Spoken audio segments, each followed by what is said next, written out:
Welcome back students. So இன்னைக்கு 2 minute நூடுல்ஸில் ஒரு சின்ன கான்செப்ட் எஸ்ஐசியில் பார்க்க போகிறோம். ஸோ அதுக்கு முன்னாடி டாப் எஜுகேட்டர்ஸ் நடத்துகிற top patches can started in academy from 24th March. Okay, so some of the batches are Accelerator batch for SBI Clerk 2021 started from 24th March. CET Common Entrance Test has started from 24th March. And SBI PO, IBPS PO, Foundation batch for all SBI exams has started the same date, 24th March. So full syllabus coverage for all bank exams. Top educators of the country had taken all that test, quiz, materials, etc. PDF study materials, unlimited access to test, weekly quiz and mock test. Everything will be given for one-time subscribers. Okay, and most expected exam, India's biggest free scholarship test for bank exam, that is Unacademy Combat. Every week 10 AM உங்களுக்கு நடக்கும். So don't forget to attend that. 1 crore scholarship pool இருக்கு. ஓகேங்களா? So and don't forget to give my code MANO6006 while you enrolling it. And subscription plan பார்த்தீங்கன்னா 1 monthலேருந்து 24 months வரைக்கும், அதாவது 2 years வரைக்கும் இருக்குது. So ஃபாஸ்ட்டாக நீங்கள் வந்து ப்ரிப்பேர் பண்ணுறதுக்கும் ஷெடியூல் பண்ணுறதுக்கும் ஷார்ட் ஸ்பேன் ஆஃப் டைமில் நீங்கள் நிறைய கற்றுக்கிறதுக்கும் இது ரொம்ப யூஸ்ஃபுல்லாக இருக்கும். If you want, please subscribe it with my code MANO6006. You will get 10% discount. And if you want more, please contact me. I will do the favor. So all set, let's crack it. இப்போ நம்ம பார்க்க போகிற concept பார்த்தீங்கன்னா simple and compound இன்ட்ரெஸ்ட்டில் ஒரு டிஃப்ரெண்ட்டான equation மாதிரி form பண்ணி கண்டுபிடிக்கிற ஒரு கொஸ்டின். இது வந்து நிறைய பேர் ஸ்கிப் பண்ணுறாங்க. ஸோ ஸ்டூடெண்ட்ஸ் தான் இதை எனக்கு கொடுத்துருந்தாங்க. ஸோ நீங்களும் உங்களுக்கு ஏதாவது ப்ராப்ளம்ஸ் வந்து எக்ஸ்பிளைன் பண்ணால் எனக்கு ஈஸியாக இருக்கும்னு நினச்சிங்கன்னா நீங்கள் அந்த ப்ராப்ளம்ஸை வந்து நீங்கள் கமெண்ட் பாக்ஸில் கொடுங்க. Okay. Varun borrows 1,500 from 2 money lenders. He pays interest at the rate of 12% per annum for one loan and at the rate of 14% per annum for other. How much does he borrow at 12% per annum if the total interest paid at the end of the year is 186? கவனிங்க. Varun borrows 1,500 from 2 money lenders. அப்போ 2 மணி lender இருக்காங்க. ஒருத்தர் ஏன்னு வச்சுக்கலாம் and another person பின்னு வச்சுக்கலாம். இப்போ 2 பேர்த்துக்கு வந்து சேர்த்து 1,500 ரூபா வாங்குறாரு. அதனால 750 ரூபான்னு எடுத்துக்க கூடாது. ஒருத்தர்கிட்ட எவ்வளோ வேணா இருக்கலாம். 1000 ரூபா, 500 ரூபா இருக்கலாம் இல்லைங்களா? அப்புறம் 700 ரூபா இருக்கலாம், அங்கே 800 ரூபா இருக்கலாம். ஸோ எப்படி வேணா வாங்கியிருக்கலாம். ஓகேங்களா? And he pays interest at the rate of 12% per annum. இப்போ ஃபர்ஸ்ட் இதை நீங்கள் வந்து ஃபர்ஸ்ட் ஈக்குவேஷனாக வச்சுக்கணும்.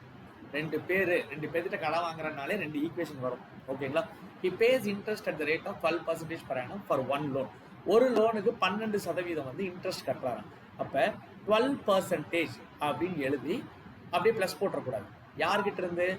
ஏ கிட்ட இருந்து. யாராவது ஒருத்தர் கிட்ட. அப்போ நீ ஏன்னு எடுத்துக்கோங்க. ஏ கிட்ட இருந்து 12%. வெறும் 12% ஒரு மீனிங்லெஸ் வேர்டு. எங்கிருந்து ஆஃப் என்னங்கிறத நீங்கள் கண்டிப்பாக எழுதினாதான் அது பர்சன்டேஜ். ஓகேங்களா? ப்ளஸ் இன்னொரு லோன் வாங்கினவருக்கு 14% வட்டி கட்டுறாரு. இப்போ அது என்ன வரும்னா 14% ஆஃப் இன்னொன்று பி. ஓகேங்களா? மொத்தம் வட்டி மட்டும் பார்த்தீங்கன்னா வருஷத்துக்கு எவ்வளோ கட்டிட்டு இருக்காரு, how much does he borrow, அதெல்லாம் okay. And end of the year வட்டி மட்டும் பார்த்தீங்கன்னா 186 ரூபா கட்டுறாரு. ஓகேங்களா? அப்போ இது வந்து 186. இப்போ இதை செகண்ட் ஈக்குவேஷனாக வச்சுக்கலான்னு ஆசை தான். பட் எனக்கே புரியல, உங்களுக்கும் புரியாது இல்லையா? இது எப்படி சால்வ் பண்ணுறது? அப்போ இதை முதல்ல நம்ம மேலே இருக்க ஃபர்ஸ்ட் ஈக்குவேஷன் மாதிரி மாற்றணும், ஸ்ட்ரக்சர்டாக கொண்டு வரணும். ஸோ அதனால் நான் என்ன பண்ணுறேன், இதில் 3 ஸ்டெப்பாக நான் எழுதுறேன். கடைசியில் நீங்கள் இதெல்லாம் எழுதவே கூடாது, நேராக செகண்ட் ஸ்டெப் போயிடும். அதையும் சொல்லித்தரேன். முதல்ல 12/100 எழுதலாமா? இன்டூ ஏ ப்ளஸ் 14/100 எழுதலாங்களா? Into B is equal to 186 எழுதணும். சரிங்களா? அடுத்த ஸ்டெப்பில் இது என்ன ஆகும் அப்படின்னா 12A divide by 100 plus 14B divide by 100 equal to 186 ஆகும். பட் இந்த 2 ஸ்டெப்பையும் நீங்கள் யூஸ் பண்ணாதீங்க, எழுதி பழகாதீங்க. இது நீங்கள் மனசில் வச்சுக்கிறதோட சரி. இதையும் எழுதக்கூடாது, இந்த ஸ்டெப்பும் எழுதக்கூடாது. டைரெக்டாக என்ன எழுதணும்னா, இதை பார்த்ததுக்கு அப்புறமே 12A ப்ளஸ் 14B ஓகேங்களா இஸ் ஈக்குவல் டு 186. இந்த 2 ஜீரோவும் இந்த 2 ஜீரோவும் ப்ளஸில் இருக்கு இல்லையா? சாரி, ப்ளஸில் இருக்கு இல்லையா? அதனால் இது அப்படியே இங்கே 2 ஜீரோவாக வந்து நின்றோம். இதுதான் நம்மளோட செகண்ட் ஈக்குவேஷன். ஓகேங்களா? ஸோ இதை டைரெக்டாக எழுதி பழகிக்கோ. நான் சொன்னது புரிஞ்சுக்கணும்னு நினைக்கிறேன். அப்போது பாருங்கள், செகண்ட் ஈக்குவேஷன் என்ன? 12A plus 14B is equal to 18600. First equation என்னங்க? A plus B is equal to 1500. கரெக்டுங்களா? இந்த ரெண்டையும் சால்வ் பண்ணலாமா? ஓகே. இப்போ என்ன பண்ணலாம் அப்படின்னா, எல்லாத்தையும் ஏதோ ஒரு நம்பரால் என்ன பண்ணுங்க, மல்டிப்ளை பண்ணுங்க. ஒன்றா 12ஆல் இல்லை 14ஆல் மல்டிப்ளை பண்ணுங்க. சரி, 12ஆலே மல்டிப்ளை பண்ணிக்கலாம். அப்போது -12ஆல் இது நீங்கள் என்ன பண்ணணும், மல்டிப்ளை பண்ணணும். அப்போ இங்கே என்ன வரும்? 12 -12a வரும். அதுக்கப்புறம் -12b வரும். கரெக்ட்டுங்களா? -12b வரும். 15 × 18 15 × 18 என்ன வரும்? இங்க பாருங்க. 18 × 10 வந்து 180. 180ல பாதி 90. கரெக்ட்டுங்களா? அப்போ 9 7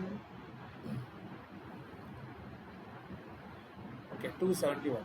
கரெக்டா? ஸோ இதையும் எழுதிக்கோங்க. இது ரெண்டும் கேன்சல் ஆயிரும். ஓகேவா? அப்போ 2b இஸ் ஈக்குவல் டு ஓகேவா? ஸோ 2700 வரும். ஸோ இதையும் அதையும் மைனஸ் பண்ணிங்கன்னா உங்களோட ஆன்சர் என்னங்கிறது கிடைக்கும். நீங்கள் சால்வ் பண்ணி சொல்லுங்க. 2 செகண்ட்ஸ் டைம் தரேன்.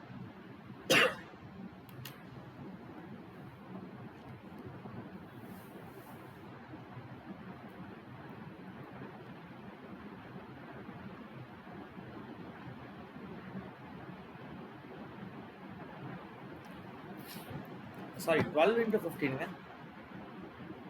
இன்னைக்கும் 12 × 15 12 × 15 அப்போ எப்படி எழுதலாம்? 15 × 10 வந்து 150. 15 × 2 என்ன வருங்க? 30. 180 வரும். ஓகேவா? அப்போ இந்த இடத்துல இந்த நம்பருக்கு பதிலாக 180 அப்புறம் 2 0. இப்போ 186லேருந்து இதை நீங்கள் மைனஸ் பண்ணிங்கன்னா உங்களுக்கு ஆன்சர் வரும். 600 வருமா? b இஸ் ஈக்குவல் டு 300 வருமா? அப்போ பியோட அமௌண்ட் வந்து வெறும் 300 ரூபா தான். அப்போ ஏவோட அமௌண்ட்டு 1500ல் 300 ரூபாய் கழிச்சிங்கன்னா 1200 ரூபாய். ஓகேங்களா? ஆப்ஷன் ஏ தான் கரெக்டான. ஏ தானே கேட்குறாங்க. ஏவோட 12% வாங்குது. 12% யார்கிட்ட வாங்கணும்? ஏ கிட்ட இருந்து வாங்கணும். ஸோ 1200 ரூபாய் தான் ஒருத்தர்கிட்ட கடன் வாங்கிட்டாரு. இன்னொருத்தருக்கு 300 ரூபா தான் கடன் வாங்கிட்டாரு. புரிஞ்சிருக்கும்னு நினைக்கிறேன். கரெக்டுங்களா? சேம் டைப் ஆஃப் கொஸ்டின் ஒன்று கொடுக்குறேன். இந்த கொஸ்டின் இதே மாடல் தான். ஸ்பீடாக போடணும். ஸ்பீடாக போட்டு இதோட ஆன்சர் என்னங்கிறத கமெண்ட் பாக்ஸில் கொடுங்க. Okay right. ஸோ அன்அகாடமியில் டெய்லியும் 5:30 to 6:30 என்னோட ஃப்ரீ ஸ்பெஷல் கிளாஸ் போயிட்டு இருக்கு. ஸோ நீங்கள் ஃப்ரீயாக இருந்தீங்கன்னா கண்டிப்பாக அட்டன் பண்ணுங்கள். ஷார்ட்கட்ஸ் அண்ட் ட்ரிக்ஸில் டெய்லி ஒரு டாபிக் எப்படி வந்து போடலாம் அப்படின்னு ஒரு 10 கொஸ்டின்ஸ் நம்ம போட்டு பார்த்துட்டு இருக்கோம். It will be very very helpful for your understanding. Okay and preparation. All the very best guys. Thank you. Take care.